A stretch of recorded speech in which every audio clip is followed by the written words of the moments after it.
Good morning all of you.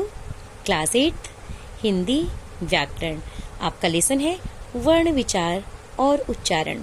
तो कल हम लोगों ने पढ़ा अंतस्थ व्यंजन, ऊष्म व्यंजन और संयुक्त व्यंजन। तो चलिए अब हम पढ़ते हैं इसके आगे। द्वित्व व्यंजन,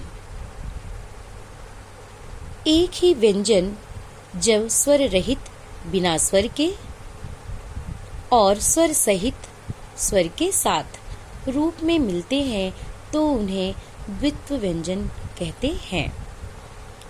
इसमें बता रहे हैं एक ही व्यंजन जब स्वर रहित, कहने का मतलब है जब एक ही व्यंजन वर्ण स्वर रहित मतलब बिना स्वर के, जिस व्यंजन वर्ण में स्वर वर्ण ना हो, और स्वर सहित जिस व्यंजन वर्ण में स्वर हो मतलब स्वर के साथ रूप में मिलते हैं तो उन्हें द्वित्व व्यंजन कहते हैं। द्वित्व व्यंजन में बता रहे हैं कि एक ही व्यंजन वर्ण जब स्वर रहित हो और एक व्यंजन वर्ण स्वर सहित हो, एक ही जैसा व्यंजन वर्ण स्वर रहित और स्वर सहित हो, वहाँ द्वित्व व्यंजन होता है। जैसे देखिए ये बच्चा, ये एक शब्द है, तो इसमें देखिए एक ही जैसे दो व्यंजन वर्ण हैं। द्वित्व व्यंजन में बता रहे हैं कि एक ही जैसे दो व्यंजन वर्ण हो और एक व्यंजन वर्ण स्वर रहित हो और एक व्यंजन वर्ण स्वर सहित हो। तो देखिए ये जो आधा चा है ये क्या है? ये स्वर रहित व्यंजन वर्ण है, और ये चा पे जो ये आ की मात्रा लगी हुई है ये स्वर सहित व्यंजन वर्ण है। तो देखिए कैसे हम इसको अलग किए। चा में जब चा व्यंजन वर्ण में जब हम नीचे हलंत लगा दिए तो इसमें से इसका स्वर वर्ण अ हट गया, तो ये हो गया स्वर रहित व्यंजन वर्ण।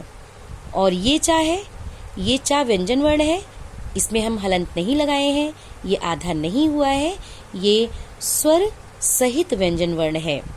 तो द्वित्व व्यंजन में बताते हैं कि एक ही जिस शब्द में एक ही जैसे दो व्यंजन वर्ण एक स्वर रहित हो और एक स्वर सहित हो, वहाँ द्वित्व व्यंजन होता है। तो ये देखिए कई उदाहरण दिए गए हैं आपके। ये देखिए सच्चा है, कच्चा है, तो ये आधा चा ये स्वर रहित व्यंजन वर्ण है, और ये पूरा ये चा पे आ की मात्रा लगी हुई है तो ये स्वर सहित व्यंजन वर्ण है। इसी तरह से देखिए सारे बहुत से शब्द हैं ये दिए गए हैं उदाहरण के रूप में। ये देखिए अम्मा है, अम्मा में ये देखिए ये माँ, ये आधा माँ है और ये पूरा माँ है, माँ में आ की मात्रा लगी हुई है, तो ये एक माँ, ये आगे जो है ये जो आधा माँ है ये स्वर रहित व्यंजन वर्ण हो गया, और ये माँ पे जो ये मात्रा लगी है ये स्वर सहित व्यंजन वर्ण हो गया। इसी तरह से देखिए चम्मच में भी है, ये एक ही जैसे व्यंजन वर्ण ये दोनों हैं, लेकिन एक स्वर रहित व्यंजन वर्ण है जो ये आधा है, और एक स्वर सहित व्यंजन वर्ण है जो ये पूरा है। तो ये था आपका द्वित्व व्यंजन।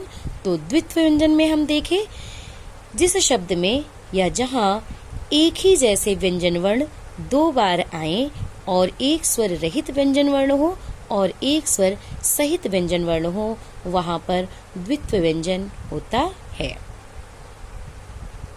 तो आज बस इतना ही, आगे कल। आज आपका होमवर्क है, क्वेश्चन नोट करिए, द्वित्व व्यंजन किसे कहते हैं, उदाहरण भी दीजिए। Thank you.